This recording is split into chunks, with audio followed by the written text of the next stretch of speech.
Demographics, like I said, age, gender, location, employment status, marital status.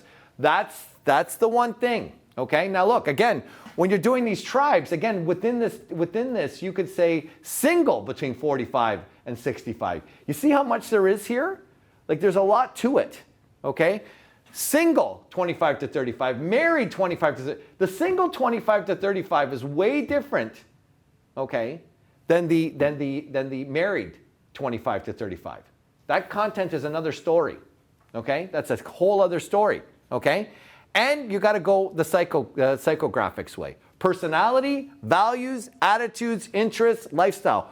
Where am I going to find that? Where am I going to find all that information? Where am I going to find that about my people? Well, number one, you have conversations with your tribe people, right? Number two, what else?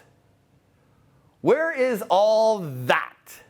Facebook literally allows you to take both of these and find a way to advertise and get to people. That's it, guys. It ain't more than this.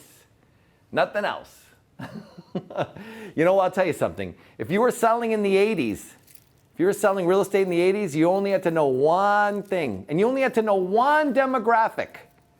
Does anybody want to guess what demographic you had to know? One single demographic that you had to know.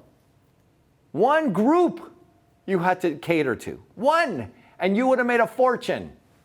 Who was that group? Baby boomers, yes. And there was only one book that you had to read during the 80s. And it was called The Pig and the Python. And what that means is this little pig, this python swallowed this pig, and that little pig was that little hog that you made a lot of money from, and it was this baby boomer that kind of went through the python. Okay, and when they got to home buying age, they were huge. Wait a minute, is there another pig? Is there another pig in a python happening right now? I think so. Called the millennials.